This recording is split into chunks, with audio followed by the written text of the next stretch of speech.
Good afternoon, good morning, good evening, whenever the fuck you're watching this episode. It's another episode of Backyard Chains brought to you by Backyard Sports Media. This time I got James Proctor with me in the building. How are you, James? I'm doing well. How you doing, Raul? Man, doing great. Man, and I think I've sung your praises enough. I probably need to bust out some knee pads if I keep going. But dude, you've been on a tear this season, and the trajectory is looking up for you. We were talking about point standing and stuff. You're sixth in point standings as of now. You dropped one spot to Eagle after his performance in Jonesboro, but dude, you're crushing. So how's it feeling so far? Man, it feels really good. It's been fun, competing near the top, and to do it, with some consistency. It's a different experience, kind of when you're playing for the lead as opposed to when you're mid pack, and it's been a ton of fun. It's a little more stressful at times, but it's been a great year so far.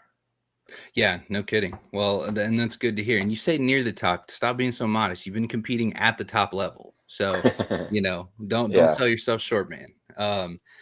Anyways, so let's jump right into the first topic. New year, new James, first full season touring, and the new bag, open bag concept, which is always cool. I feel like there's lots of pros and cons to that, but let's get into the first part of the segment, which is the new tour. So you're going full time on the Pro Tour season this year, and like I've said, man, you've dedicated all the time in this season. It's paying dividends. You're on coverage. I mean, almost every event has some form of coverage with you on it outside of the DGN live stuff. So how's that feeling? It's feeling really good. I toured the second half of last season, and then this off season I was able to dedicate, a substantial amount of time to getting ready for this season, to kind of refining all the weaknesses in my game, and to kind of see that paying off has been awesome.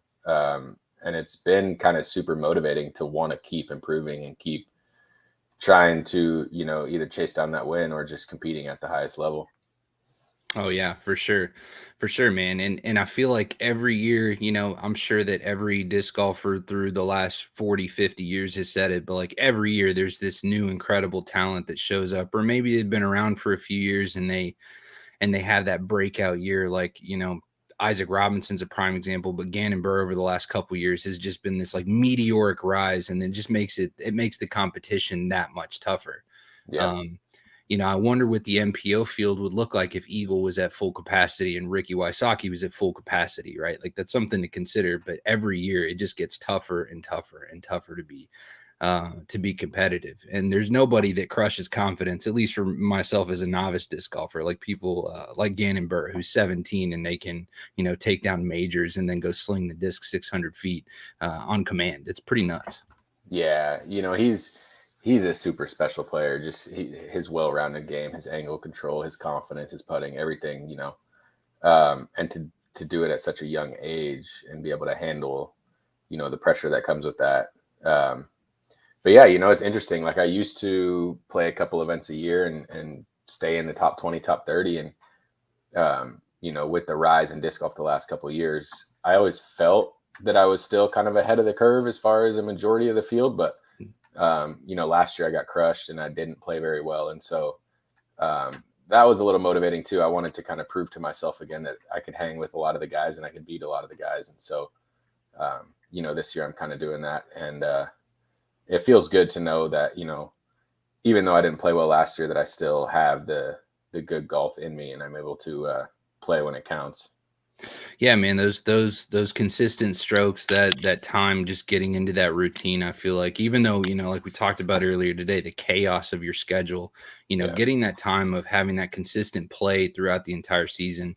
There can't be a whole lot of bad that comes out of that for sure. So senior, good to see you, buddy.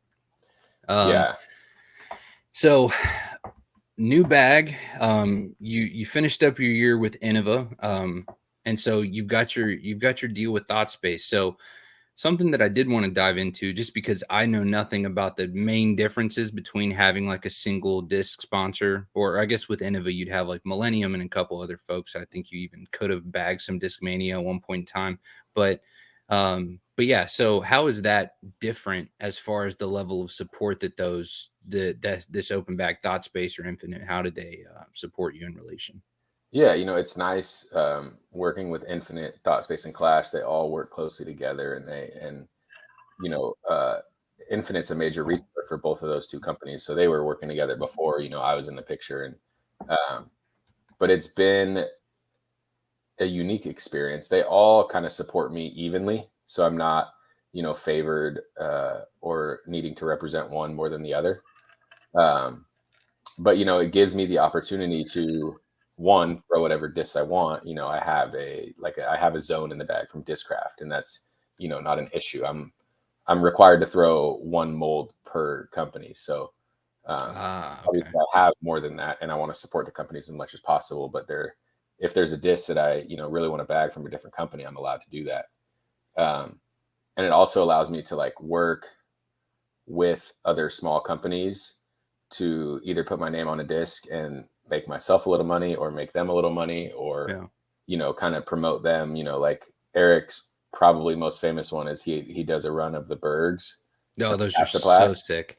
Yeah, so and we're sponsored by the same three companies, so that's been working out really well touring with him. But it allows us the opportunity to promote another disc that we really like, and kind of you know grow the popularity of the Berg, of ourselves, and yeah, kind of it feels like the opportunities are endless as far as what we want to throw, and how we want to go about promoting all of the discs in our bag. Yeah, I was just watching some coverage from Jonesboro, and just I hadn't realized, I hadn't thought about like what your bag looked like since you left Innova, because I knew that you were, predominantly sticking with the destroyer for your longer distance drives and stuff like that. So how is that? I mean, you're still throwing a Halo Star destroyer on some of Mhm. your distance drives, is that correct? Yeah, yeah, definitely. And I still have one of my season star destroyers from forever ago, just as a nice straight distance driver. Yeah. It was nice because one, like for Vegas, I still had a lot of Innim in my bag. I hadn't totally transitioned over yet. And so I got to take my time kind of replacing stuff that I, hadn't felt like I learned quite yet, or stuff that I really just didn't want to take out of my bag. Um, Most of everything is gone now, except for, when I'm in the woods, I'll still bag like some old KC rocks. Um, and then the destroyer, I put an old leopard in the bag for Champions Cup, Nice. just because a lot of my stuff is newer and it doesn't quite, that hyzer flip action is Yeah, hard to yeah, do yeah. with a new disc. But, I think for the most part, the only discs that were in my bag last year that are still in my bag are Halo Destroyers. Yeah, that Halo plastic. I've got a 20, I guess it'd be a 2021 Vinny Destroyer, and it's a pink Halo, and it's like, it's 2 years old now at this point, and it's just now started to beat into where I can kind of keep it flat. I mean, keep in Mm-hmm. mind, my average distance on a flat ground is probably 325, something like Mm-hmm. that. Yeah. And so that is just too much beef for me. I can stick with like a pro destroyer that's beat in. I can keep it flat, get it to fade a little bit. That's more like what we see Vinny do with a Halo Star is what I can do with like a beat in pro, Yeah. but like minus 200-300 feet, and that's more on par with where I'm at. But Yeah. yeah, I mean, I'm just now kind of figuring out the big differences, as a disc gets beat in. Like I've got a beat in Leopard 3 that I know in a headwind, I never need to throw that disc. But in a tailwind, when I need it to kind of flip up and push or possibly turn over, if I throw it a little bit harder, then that's the move. If I need to get some left to right action, so it's cool, man. Definitely. It's fascinating how deep disc golf can get between your disc selections, reading winds and things like that. It's Yeah. fascinating. It made this off season really fun because, one, I was able to play more, and two, I was learning all these new discs from these new companies. Right. And some were super easy to learn and they were in my bag right away, and others it kind of took more time to figure out. Um, but it made disc golf like super fun again. Yeah. It wasn't like the same old routine throwing the same disc. It added kind of a new spark to it. Yeah, got rid Um, of a little of the monotony, right? exactly. Yeah. So what are the cons of being with an open bag? Like, is there lessened support? Because I feel like my assumption is that whenever you're with a big brand sponsor like a Discmania or Discraft or Innova, that there's this higher tier of support that you're given as a touring athlete. And so is that different between that and Thought Space outside of just like monetary support?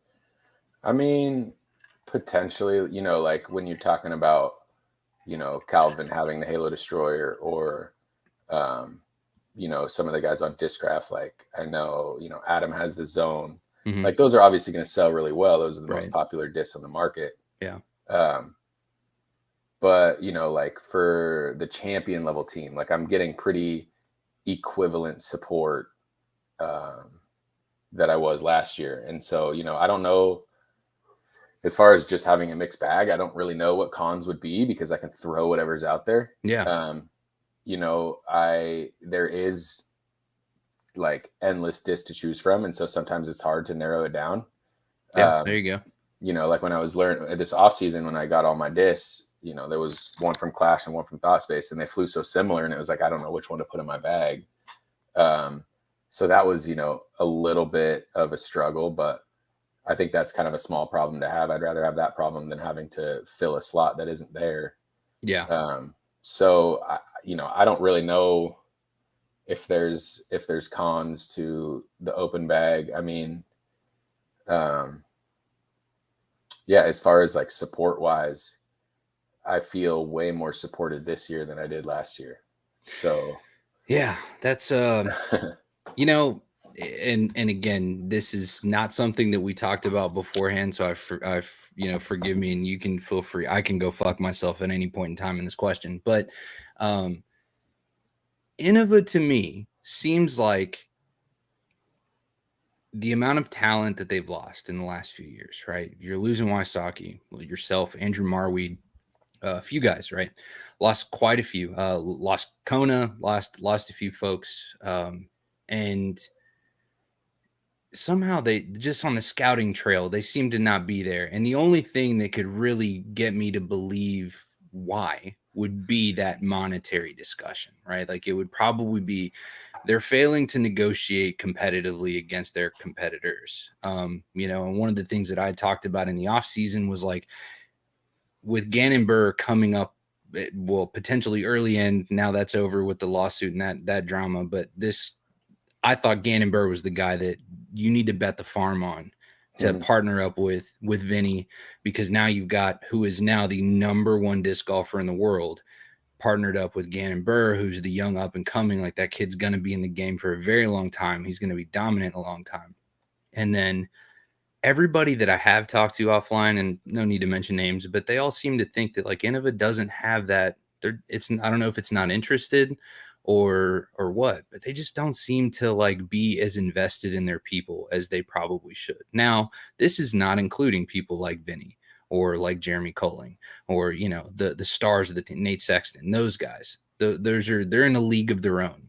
But the up and coming disc golfers, the people like yourself who, had you stayed with Innova, you probably would have just been just as successful. Maybe you don't have the Zone in your bag. Maybe you invest in Toro.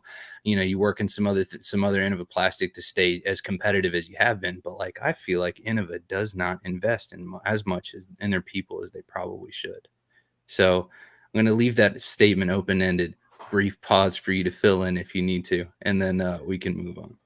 I mean, I don't know, what Innova's like intentions are. From my perspective, Mm-hmm.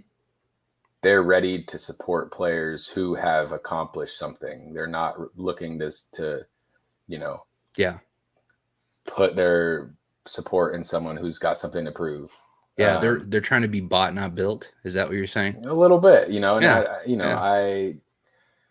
it's a big team. It's smaller now. It was probably the biggest team for a while. So, Yeah. if your name wasn't Macbeth or Vinny Mm-hmm. or whoever, you're not as important, and that's just how it is. And that's one thing I've noticed being on these smaller teams is, I'm talking to the team managers once a week. We're always communicating. What do you need? What do they need? What can we do better? And Mm-hmm. I know that Innova uses the tour series to kind of fund their players, and so if you get a good disc, like if Finney got the Destroyer, I mean, obviously that disc is going to make him a ton of money, but if you kind of pick a disc that flops or that doesn't sell well, you're kind of out of luck. And so, that like with Discraft, obviously, Macbeth was guaranteed $1 million a year. Like, I don't see Innova doing that for anyone. Yeah. I could be wrong. No, I don't think you're wrong at all, man. I feel like that's the biggest concern that I have with Innova, because I'm probably predominantly Innova plastic in my bag. I've got some Discraft, I've got some, dynamic. I just picked up a Simon Lizotte Hex, so that was pretty cool. I'm looking forward to trying that. But yeah, there's just a lot of they keep a lot of things hush hush. They keep Dave as like their spokesperson on their marketing, and like, I'm sorry, but that stuff's outplayed, man. Like, you got to be if you notice, look at Prodigy, look at Discraft, even ThoughtSpace. A lot of their advertising is way more like modern, kind of more playing towards the younger crowds. They're, and dynamic. They're shelling out cash. Like the money that Chris Dickerson's deal was solid for what he was doing at the time. Mm-hmm. Kona Starpanis made out like a bandit. Yeah. We'll leave that at that. Paul Macbeth, 10 years, 10 million. Ricky Wysocki, 4-year, $4 million. I mean, the money that's being shelled out here is big money. I haven't seen any of the details of the Jomez DGPT acquisition, but that's probably big money, right? And so there's a lot of money being floated around here. It doesn't make sense to me that Innova isn't wanting to invest in. Like I said before, man, I'm betting the farm on Gannonburr. Like, if he's coming up free agent in the offseason, you want $750K a year for 4 years, done. I mean, I agree with everything you're saying. I can't speak on behalf of Innova. I love a lot of the guys over there. I still think they make some of the best plastic. I would, and I've been an Innova guy since I started playing. Just on the West Coast. So, I have nothing bad to say about Innova. I don't necessarily agree with everything that they do, but yeah, I mean, for a lot of the guys that you mentioned, Marweed, obviously Macbeth, Ricky, like there was just a better opportunity for them out there, myself included. So, we all had to take it. Mm-hmm. Yeah. And this is not at all meant to be a mudslinging contest for Innova, although I have got some heartburn with them, so I have no problem letting that shit fly. But I can understand the constraints that you may or may not have, so I appreciate that. But anyways, it just seems to irk me, and I just wanted a touring and somebody who's been through it. You've been through the process of leaving Innova, which has been kind of a common thing. So yeah. Pretty sad. Anyways, all right. Let's get into the UDisc World Rankings review. So top 5. I'm going to get to your top 5 here shortly. I'm just going to pull up the World Rankings real quick so we can go over that.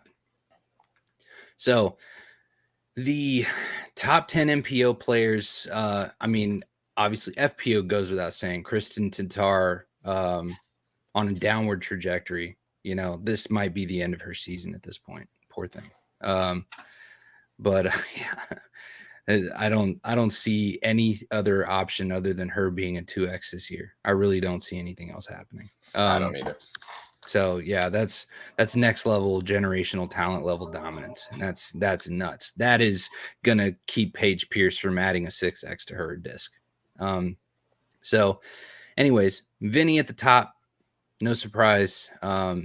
Ricky Wysocki still up there in this dominance index. And I've had heartburn with this all season. I understand when he's in the field, you can never count him out. He is always, he's 2X for a reason, but especially back with DD, he is lethal, all understood.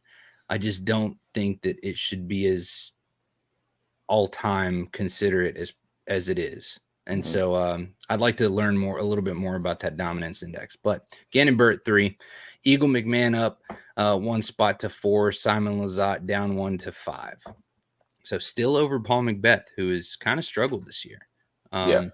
So in your opinion, how are you sitting with this top 5? Do you have any changes that you would make I can think of one immediate change that I would make to this, and but let's get your take.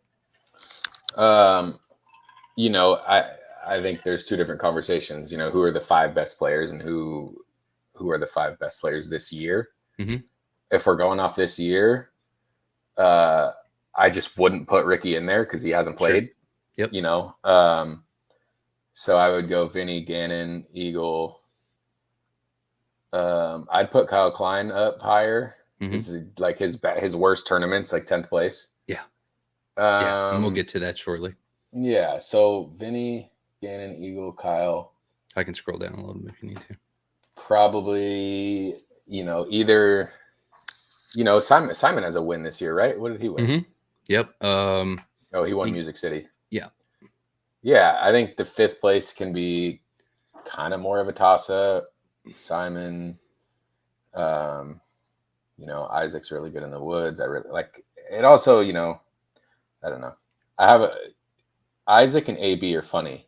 You know, if it's a woods course, you know, I put Isaac in the top 5. If it's a golf course, I put AB in the top 5. Yeah. But you can't really, I mean, that's not how the world rankings work. Fair. You know, I might leave Simon up there and to round out the top 5. Yeah. Yeah, I think I'm the same thing. I'm probably putting Isaac a little bit higher, obviously moving Eagle out. I might even, and then same thing with Kyle Klein. I might go Vinny, Gannon. I might go Vinny, Gannon, maybe even Kyle Klein, then Eagle, and then Simon. Yeah, that sounds good. Just because Eagles just now started to kind of come back up this year. Right. Like yeah, I mean, just in the last 2 tournaments he got second. I think I saw him throw a couple 400-ish foot sidearms. Yeah. So which is just disrespectful. I mean, that's an insane amount of distance with a forehand. Oh, and I mean, he's throwing like a flippy cloud breaker, but he's throwing it so soft, and the thing just glides forever right now. Yeah, must be nice. Yeah, and you know, Luke Humphreys was saying something about you the other day that like you pretend to not have a forehand, but you've got a fairly serviceable forehand. Like he said, I've never seen him throw a bad shot forehand. I've had like a weird nagging elbow tightness injury, like almost this whole season. And so I'm like super kind of careful when I throw it. Mm-hmm. It started to feel better since it started to feel better at Music City. Unfortunately, Music City was like a ton of forehand. So yeah, and in a swamp. Yeah, it got a little tired there, but yeah, right now, you know, if I have the option to go back in, I will. But if, you know, it's like a mandatory forehand, then I'll throw a forehand. But yeah, you know, I'm not out there parking a 450-foot hole with it, but you know, I have decent angle control and I have pretty good accuracy with it. Yeah, that's yeah, I feel like that's obviously the biggest concern is like you've got to be able to nurse the injury. But man, I mean, we saw what kind of havoc that wreaked on Eagle. You know, just over the last full season, basically with his forehand and still managing to go left hand and to go, you know, big turnovers and I mean, just finding the will to win is impressive. Like his European Open performance last year was legendary. Oh my, that win was so impressive, you know, and he was the first person to beat Paul. Like, I don't even know if Paul ever lost a European Open, or it had been 6 or 7 tries since he had lost. So, yeah, you know, that win was very, very impressive because it's honestly, it's kind of similar to USDGC. Like it's a pretty forehand friendly course. Yeah. So to win that course without a forehand was nuts. Yeah, absolutely. I mean, it would be the equivalent of, you know, like a James Conrad winning the USDGC. Yeah, for sure. So yeah, definitely impressive. All right. So next thing I want to get into is Jeremy Colling has a bone to pick with the rating system. So do you agree? He's mainly, I mean, he's been talking about this for weeks now, probably years, but for sure recently. James Conrad, I'm just going to quote what his post was from Facebook. He just shot one of the best rounds ever, beat the field by 4 strokes and barely squeaked over 1100. I believe it was tentatively 1103. Just another example of our rating system needing a curve. For historical purposes, this round will blend in with many others, and it simply shouldn't. That score is deserving of something that puts it in a class of its own.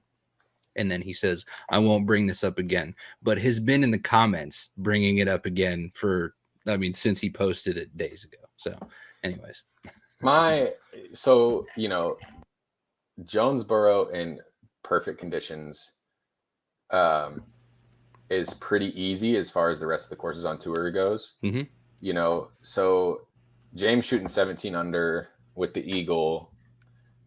He laid up on 5. So really he was only going for 17 holes. Yeah. And I heard he missed his drive on 14, which is probably the toughest birdie to get. For sure. It's one of those rounds where it's totally out there. Mm-hmm. I played with Eagle and Calvin, who both shot 13, and it was pretty sloppy. Like they missed putts, they missed. Yeah. So you just have to execute the simple shots. It's to me, it's kind of like when Macbeth shot 17 at Fountain Hills, and it was 11:30. Like exactly those two. You take away being scared to throw it in the water at Fountain Hills, and a lot of those shots are pretty easy to execute. Yeah. And so for that one to be 30 points higher than Conrad's doesn't make a ton of sense to me. Right.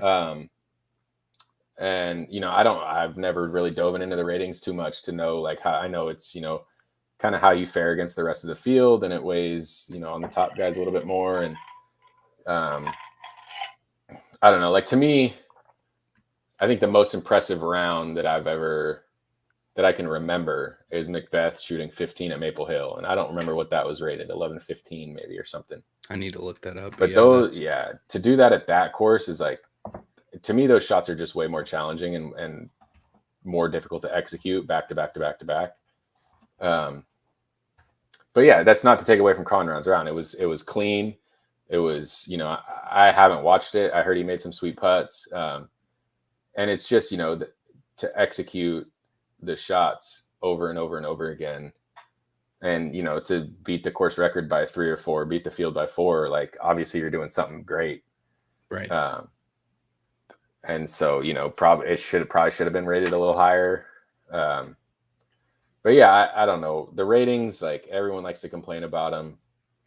They don't really serve a purpose for the pros anymore, other than, sign up deadlines. If you're above 1020, you get like an extra couple weeks to sign up for majors and certain tournaments. And, that matters. Like with the Champions Cup, there was some confusion because like all the tour card holders, you're already signed up for everything, but the majors aren't technically like pro tour events, so we're not included in those signups. And so, for everyone over 1020, we have plenty of time to sign up, and you're going to get in. But for all those guys on tour that are between 1,000 and 1020, when that sign up window opens, there's hundreds of guys competing for a limited number of spots. So, sheesh. For those 10, 15, 10 whatever guys, they matter a little bit. I was just listening to the where I was, even talking to Luke a couple weeks ago. Just, I mean, the gravity, everything behind Champions Cup, like that qualifier was crazy. Yeah. Kevin Jones missed a qualifier for the first time in like 5 years. Yeah. And so just the competition continuing to get fierce and whatever. And, I think I've given Kevin Jones a little bit too much shit, but yeah, I mean, he's definitely been struggling a little bit this year. So maybe a bad example, but yeah, I mean, the competition has continued to be fierce. And if you end up having to chase that qualifier, that's a tough position to be in. I've heard that they're going to change the sign up windows to allow, so like instead of being 1020 and then straight to 1,000, they're going to do, because Eric looked it up. There was something like, even if you go 1010 to 1020, it's still over 100 players. And then you go 1010 to 1,000, and then that's like a couple hundred more players. So, we've kind of outgrown that system of opening it by a 20-point window. Right. But even doing that would help, a lot of the higher rated touring guys to get in. But that tournament was weird. It was the first one of the year where, like I said, everyone who had a tour card just assumed they were signed up for every event. They weren't paying attention to signups. I don't even remember, thinking, oh my gosh, I need to sign up for this thing. I'm very, very glad I did, so I didn't have to play that qualifier. But right. Yeah, that was, it was an unfortunate situation because there was a lot of guys, Andrew Marweed, Ezra Aderhold, like Kevin Jones. There was a lot of guys who didn't qualify who, deserve to be playing that tournament, deserve to be playing a major. And it matters for the points, because like the Pro Tour points, they only take 2 out of the 3 majors. USCGC doesn't count because it's too close. Right. And so for the guys who aren't going to Europe, now they only get 1 major. They only get Worlds. And so they're going to lose a lot of points. It almost kind of makes it so they have to go to Europe to get those 2 majors in their points. And so interesting. I guess I never thought about the strategy behind that. Yeah, it's it matters for the guys who didn't qualify and didn't get to play, because there's only 3 majors that we're able to play and they count 2 of them. So not playing 1 is a pretty big deal.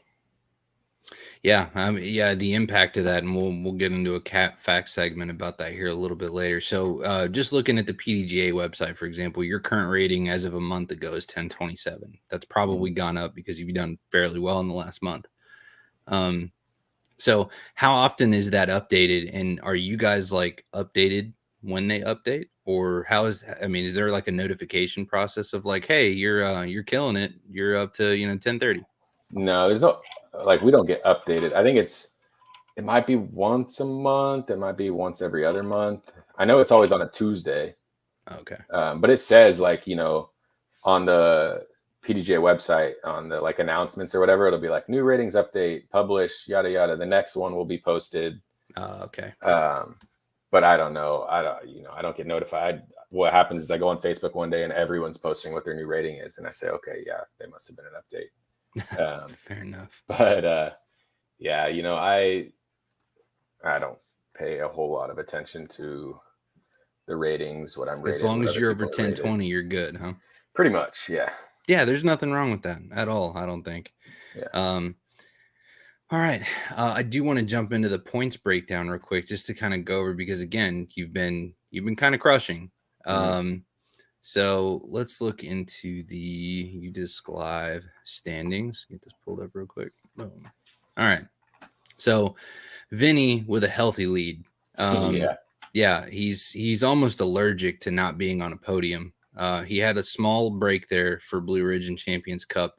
He's back at it again. Doing well there. Gannon Burr, again, this top 5 here is looking, Eagles up 4 spots up to 5. So again, it's starting to look like he's waking up. These last couple rounds, tied for second. He's doing well. And looky here, just chasing right behind him. You're down 1, even though you had a tied for 11th in Jonesboro. But looking at your performance last year versus this year, you have twice as many top 10 finishes, and we're a third of the way through the season. Yeah, last year was rough for me. It was rough, but dividends, man. Like, look at the amount of events that you've played, and how many you're already registered for in relation to where you were at last year. So this is, I think if you can keep this momentum going, man, you're going to continue to be a force to be reckoned with. If you're looking at the points and where you're at, you've got a decent lead over Ezra. You're sitting over Paul McBeth, who has kind of struggled. These last month or so has been kind of miserable for Paul McBeth. I'm not really sure what's going on with him, but he hasn't even been in a top 10 since Austin. Yeah. So, and same thing, like Music City, Chris Dickerson managed to squeak in a third. He got 9th at Blue Ridge. Makes sense. Those are both kind of in his territory, and then already kind of falling back out. And so, and then Anthony Barella, this is like the perfect example of who he is as a person. LVC, he's 8th. Texas State, which was kind of a bomber course, was 2nd, but Open in Austin, lots of tight woods, 51st. He got 15th in Jonesboro, but that's still kind of a bomber course. Like, sure, it's fine lines, there's tight gaps. Hole 18 is just one of the most vicious things I've ever seen. But yeah, anyways, unless you're Calvin Heimberg, and apparently you're just fucking immune to hole 18 in Jonesboro. But anyways, man, something to be proud of, dude. You're crushing. I'm very happy to be there. I'm kind of hoping I stay somewhere at least on that front page. And the points are interesting. They're weighted super high at the top, and so if you can get top 10 finishes, you're going to get a lot of points. And I think it's something like if you finish at an elite series outside the top 30, you get like less than 10 points or whatever. So it really weights heavy on high finishes. And so a lot of those guys, you know, once we get later in the year, they're going to start dropping tournaments because it only takes, I don't know the exact number, but like 3 Silver Series and 8 Elite Series or something. So Yeah. once we play enough to start dropping some, it's going to be who has the most high finishes. And, Right. you know, there probably will be a less kind of shuffling around because people will just be dropping their bad tournaments. But Yeah, I a mean, lot of these high finishes are going to bode well for me at the end of the year for sure. Yeah, I mean, look at so D-Glow's a playoff, AFDO's silver. Not a lot of people so Idlewild. There's a lot of people obviously registered for a few of these, but yeah, so you're going to Europe this year, which is going to be cool. Were you in the European Open last year? I was, yeah. I went. We played the Sula tournament and then European Open last year. Dude, and that Sula Open was so fun to watch. That was awesome. That was ton of fun. Barsby's a trip, man. He is an absolute trip. I've never met the guy, but you could just tell that he's probably a hell of a time to be around. Oh, he's awesome. Yeah. Have you ever ended up on a card with him? Oh, yeah. I mean, I've played with Barsby like basically my whole life since I've been a pro. You know, he's from Grass Valley, so we live an hour and a half apart. Oh, okay. So you guys are from the same geographical area. You know, I met him. He has a famous ace or almost ace video back in 2010 at King of the Lake, and you can actually see me in the background of that video. And so, dang, yeah, you know, I've known Barsby for a while, and we traveled together in Europe, so I was staying with him that whole time, and we played that last round together on league card at Sula, and yeah, it's always a pleasure getting to hang out and play with him. But I know him very well, for sure. Something else that I feel like is kind of evident here, and we were talking about it a little bit briefly. Was Nate Sexton's little calculator for this new stat for the Sexton putting barometer. So you take C2 and C3 makes, and then you subtract the C1 misses, and lo and behold, your top 3 is the following: James Proctor at number 1 with a +1 even, Andrew Marweed at 0.82 or positive 0.82, and then Calvin Heimberg at 0.5. Couple other notables: Raven Newsom, Tim Barham, and then Paul Macbeth. So all of those kind of within 0.2 or so. So, I mean, healthy lead across Gannon Burr, Paul Macbeth, Calvin Heimberg, Chandler Fry, Nicholas Antela, who's been killer, Ezra Robinson. Kind of impressive if you think about it, man. Papa Nate's got a point. Yeah, you know, it's an interesting stat to kind of think about the amount of times you miss inside circle 1 and the amount of circle 2 putts you make. And, you know, I don't know how it directly kind of reflects how well a person is or isn't putting, but I think, you know, it says a lot about my success this year and my confidence on the putting green. And, you know, I pride myself on circle 1 and being able to make everything inside the circle. And most tournaments, I do a pretty good job of it, you know, only missing a handful throughout the tournament. And then, yeah, you know, sneaking in a couple C2 putts each round. It's an interesting stat to think about. I've never kind of thought about that correlation before. But that's the thing, though, is that's more than a couple C2 and C3 putts, man. Like, I saw you drain some in Waco that were fucking unbelievable. Like, it was it was just, it was an absolute killer to the self-esteem for sure, just to watch, because it was like, what, dude? How? Yeah. You know, because I know Beast is always a difficult course to play, but anyways, that's it's kind of an interesting perspective from Sexton too, just because, you know, he's always got those little kind of onesie twosies that he'll just think of something off the wall that's just an interesting perspective. You know, there's always the classic saying of like, you drive for show, you putt for dough. But that little combination of you know, you're missing less circle 1 putts or you're making more C2 and C3s than you're missing C1 putts. It's an interesting perspective because you're not always going to be, you know, circle 1 in regulation. You're not always going to be, you know, and we've seen it before. And who's going to make the big putt in the moment, right? Like Vinny is known for, you know, we saw him drain that just cold as ice, 55-footer. I think it was hole 16, final round. just to kind of like throw the dagger into the game for Eagle McMahon, who struggled to make it across, right? Like I think he was getting up for his par, I believe, Okay. and still managed to pull the stroke off in the final round this year in Jonesboro. 16 gets across and then drains it from 55 foot. It was the same exact putt he had in round 2. Maybe a little bit further even, but those moments where you're in that C2, C3, like I can't imagine that anyone going through their mind thinking, yeah, I'm fucking running it. Like that's wild. You at That's least got to know that you're going to like hit the basket and, and in that wind, I mean, that wasn't the wind that you guys saw round 1 and 2. Yeah, that's true. I think we had kind of a headwind left to right off the tee, so he would have had a tailwind-ish putt. But yeah, it's like a lot of my kind of thought process and mental approach this year has just been like, give myself an opportunity. Like, you don't need to park it. You don't need to throw some low percentage crazy shot to get right next to the basket. Just, take the high percentage line, get close, and give yourself an opportunity. And, hopefully make enough of them. Yeah, there's definitely a difference between playing conservative and then playing efficiently or smart, right? Like, you don't have to concede the par, or you don't have to concede the birdie rather, but like you said, take the high percentage shot, just give yourself the best opportunity to get a birdie look. Exactly. Especially when you're talking about Jonesboro in the wind conditions that you guys saw in round 3. Yeah.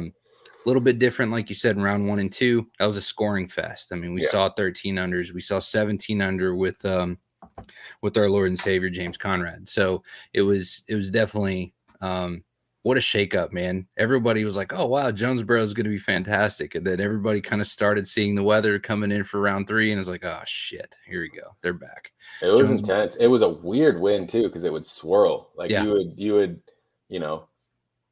throw a shot in one direction and then walk up in the same direction, and the wind would have totally switched on you. And it was just very hard to predict. Putting was awful. I don't think I made a single circle 2 putt in that last round.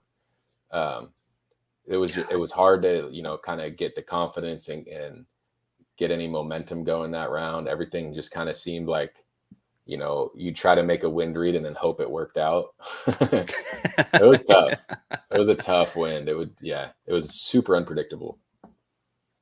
Yeah, I think I think it was Yuli that was talking about it, saying like this is the swirliest course on tour.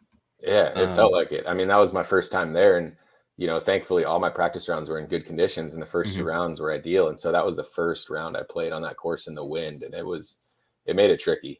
Yeah, you've got to almost dread going up first at the tee because you want the wind read, right? Like we saw it over and over again. Where like the entire card in round 3, not just it wasn't just Eagle and Vinny. It was like Eagle, Vinny, James Conrad, and Corey all shanked it wide right just because not reading that headwind strong enough. They didn't go over stable or put a little too flat, whatever it was. It was nuts. We had that. It was a right to left, and so like in your head you think, okay, hang it out wider to the right and the wind will swing it back. Yep. And my card did the same thing. I had the box and I pop a little turn on it, but like once you get that little turnover angle on a right to left, it kind of just drags it further to the right. And so it was a tricky wind to kind of predict how the disc was going to fly. Yeah, see, those are some of the nuances of the game that I have yet to truly understand. Like just especially because the wind at the tee when you're throwing on I'm trying to think, even hole 1, right? Hole 1's a prime example. Like the wind that you're going to feel off of the tee is going to be different 520 feet down at the hole. You're going to see something different. It may not be a different direction, but it may be stronger. That was happening on hole 5. We were standing at the tee and it was like a right to left, and then you could see the flags for 6's basket in the same direction as 5's basket, and it was blowing like the opposite direction. And it's like I have no idea how my disc is going to react down there. So thankfully my game plan was to lay up the whole way. But I have a hunch that's a reason why Eagle laid up, is just because he's like, I have no idea how this is going to fly. Yeah, that was such an interesting moment. You just kind of see him like look around, throw his hands up, and just say, "Fuck it, I'm just gonna go ahead." And I don't blame him. I mean, you've got to play conservative, especially when you have somebody as absolutely ice cold as Vinny. Mhm. You know, I've never had any dealings with Vinny outside of just the congrats. I think I sent him a pic of, you know, like I had the hat and the jersey on Championship Sunday saying, "Hey, good luck, buddy." But Nice. other than that, yeah, you know, I support. I'm a Vinny stan, like an absolute stan for Calvin Heimberg. Have been since 2020, since I first got in the game. Been an absolute fan of the dude. But, um, anyways, yeah, it's those are stress level positions that I'm unfamiliar with and just can't imagine, you know, like you've done so well round 1 and 2, the win conditions are cool, you're on lead card, and then all of a sudden round 3 shows up, the wind shows up, Jonesboro weather has shown up and entered the chat, and now you Mhm. still have to turn around and win this. Yeah. Um and you've got cameras in your face. No. Yeah. How was that adjustment? Your first time on filmed coverage? Was that like a really kind of nerve-wracking thing? Were you just able to kind of tune it out? It was nerve-wracking with the putter. I remember, I don't know if it was my very Yeah. first time. It might have been. It was Masters Cup, probably like 2014 or 15. Mhm. Um, and I remember I parked hole 1, thank God. And then hole 2, I had like a 30-footer, and it's a huge drop off behind the basket. Mhm. And I laid it up because I was like, "There's no way I'm touching metal at all." And like Beth gave me this look, like, "What are you doing? Like, you should be trying to shoot hot and come back for the win or whatever." And I'm like, Yeah. "Dude, I'm just happy to be here. Like, I don't want to make Yeah. myself look like an idiot." Hi, mom. You know, Yeah. because yeah, in the back of your head, you're thinking about, "Oh my God, my kids are gonna watch this one day, right? Like, Yeah, yeah, yeah. it's gonna be on the internet forever, so don't screw up." Yeah. Um, but yeah, once now that I've kind of had more opportunities, it seems to feel like once the round starts, the you just kind of sink into your normal routine. Like it doesn't play a factor at all in um, the thought process or anything Yeah. like that. Like the added pressure, you know, I think it makes me play better almost because I'm like extra motivated not to screw up or to do something, sometimes to do something good. And so I feel like I make less mistakes, like those dumb mistakes, that you just like, Yeah. what am I doing? Or how did I miss this shot up? Like those don't happen as often when there's cameras there. Hmm. And I don't know Okay. if that's just because I'm paying extra attention or I'm extra focused Yeah. or what, but Man. yeah. Okay. Okay. But for someone like Vinny or Eagle or any of those guys that every round is a gallery and Yeah, they filmed and just all, exist in front of a camera full that's time. just the only way they know disc golf now. So it's Yeah. nothing. It's Yeah. nothing new to them. Yeah, which is funny because, like, you know, it's taken years for Vinny to kind of shed this like introverted skin, and he's still, at least from what I've seen, a fairly introverted person. Like, you know, following him on Instagram, if you see his like, you know, post round or post competition kind of vlog entry, it's always very like not making a whole lot of eye contact. He just wants, you can tell he's feeling forced to even make the video, right? Mm, He's probably got somebody on his team that's saying, "Hey, you need to talk about your win here and just be, you know, thank your sponsors or whatever." And you can tell he's just like, "Man, I just want to go fucking hunt some rocks or go hang out with Zach or Madison or whatever it is," right? And it's just like, yeah, that's got to be a huge adjustment. But yeah, it's I can't see how people get to that point where they become just numb to it. Whereas, like, you know, James Conrad, poor bastard, every time he gets up to a tee box, he has to tell the camera guy to like, "Hey, fucking back up. I need, you know, 45 feet behind his tee pad to do my run up." yeah. So, anyways, all right. So I want to get into the most important part of our show, being a veteran-owned sports media company. We have a segment called our Salute to Service, and let me just pull this up real quick.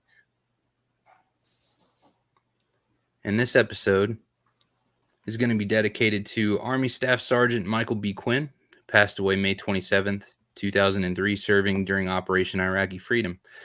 He was 37 years old, from Tampa, Florida, assigned to 2nd Squadron, 3rd Armored Cavalry Regiment in Fort Carson, Colorado. He was killed by enemy fire in Fallujah, Iraq.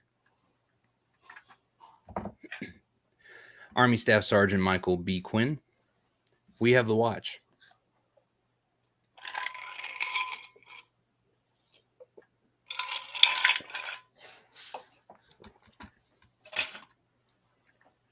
And is always the toughest transition of the show.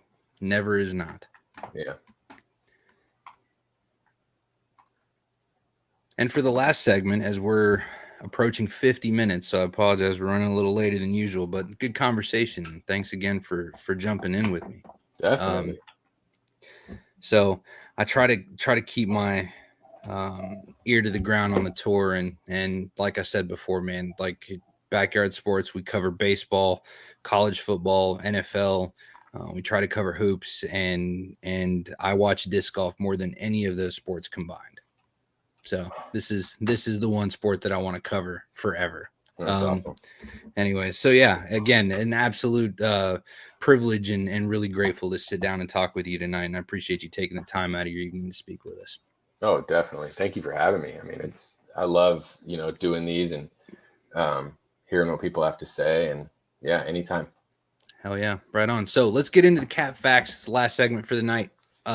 3 questions, Cap Facts. You're going to call Cap if you don't agree. You're going to call Facts if you agree. Number 1, let's start off strong. Prodigy baskets are the worst catching baskets on tour. Cap or Facts? I'm going to go Cap. I think. Ooh. I don't like veterans, I think. I don't like the DD baskets, like the ones in just say DD baskets. You're going to get caught up. Baskets. That's going to get clipped. You're going to get in trouble. I don't like veterans.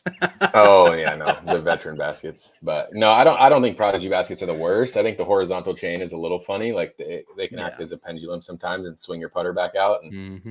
But I definitely don't think they're the worst.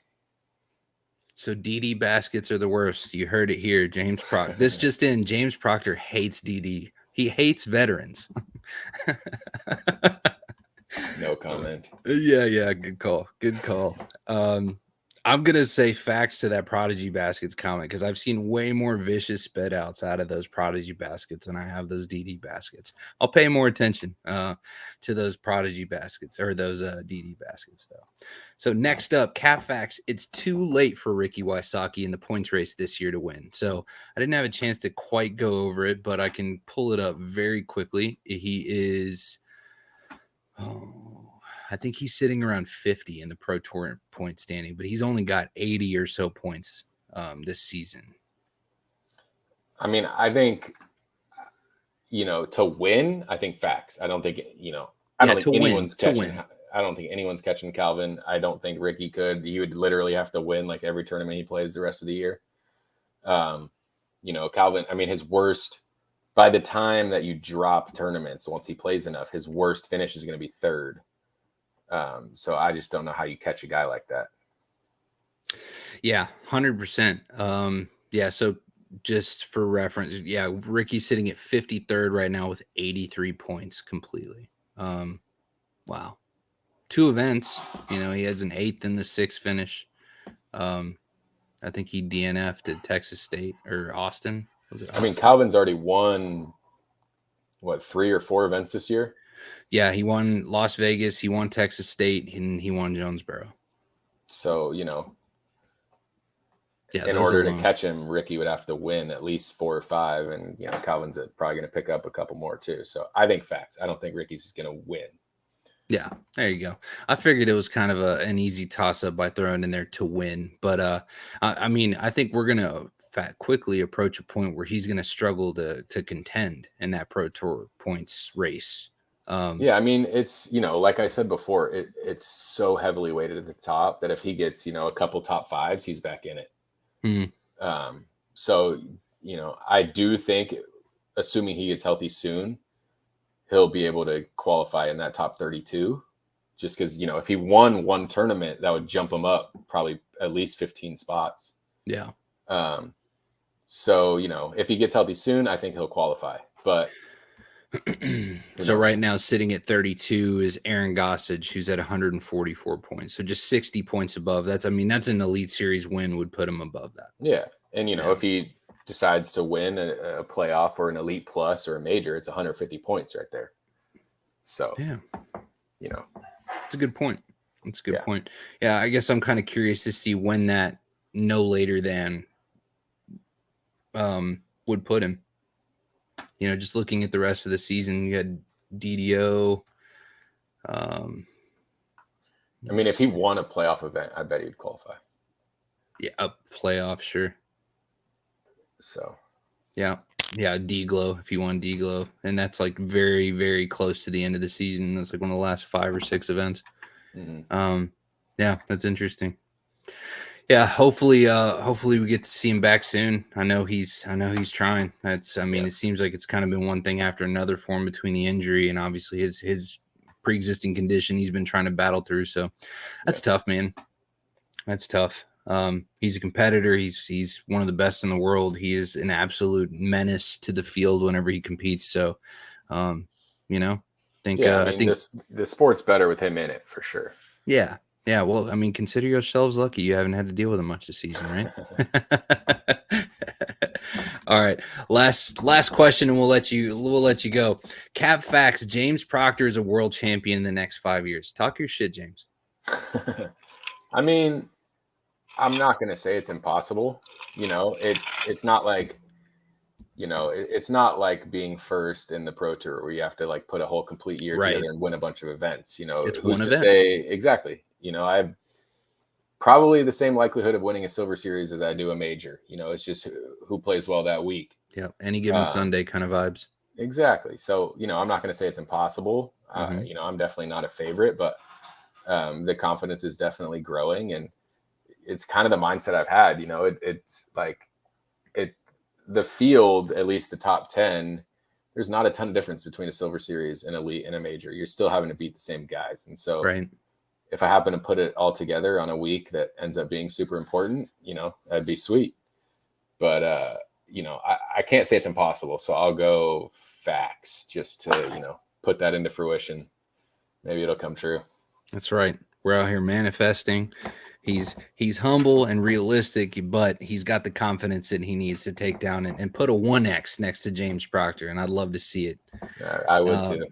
Man, and I'm gonna go ahead and say facts as well, just because of the trajectory we've seen this year. Now, obviously, in relation to a rougher year last year, but you've made some pretty significant performance improvements that we've seen from your circle 2 putting. Haven't seen much of the forehand, but your shot control, angle control, and having the open bag, I'm sure has probably benefited you quite a bit from your transition out of Innova.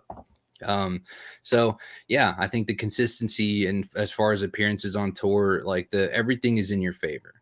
Yeah. So yeah, I think it's 100% possible. You've already competed at this high level before you even started full-time touring. I've seen you on lead cards before. And you never really seem to be, I haven't seen any coverage where you've been truly shaken up or just kind of rattled by your own performance. I've never seen you really get in your own head. You just have bad stroke, you move on, and we talked about the reset. Sometimes it's the reset from the event, good or bad, but sometimes it's the reset from the last hole. Like, damn, dude, I just missed a 15-foot putt. Yeah. But I got to get on the tee box, and I've got to park this if I want any shot at taking down this event. Yeah, 100%. Interesting stuff, man. James, do you have anything else that you want to talk about going on in your life? It seems like you're back home for now, getting ready for Masters Cup, and then on to OTB.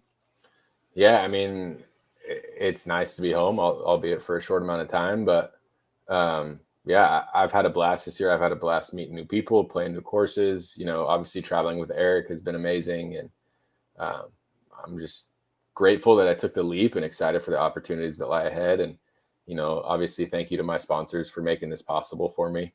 Clash, ThoughtSpace, Infinite have been incredible. Yeah, I'm just excited for the rest of this year and for the future.